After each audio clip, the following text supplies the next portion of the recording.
Hey guys, just letting you know I received the Lenovo XiaoXin Pro 13 2020. It arrived yesterday, but I'm just going to go ahead today and unbox it. Today I'm just going to be doing just general overview of the laptop. I'm going to be spending about a week with it until I can give you guys my final verdict, just so I can get a better understanding of what the laptop's like once I spend time with it.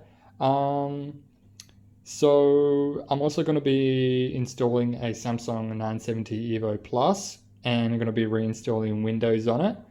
But so I'll do that in a separate video.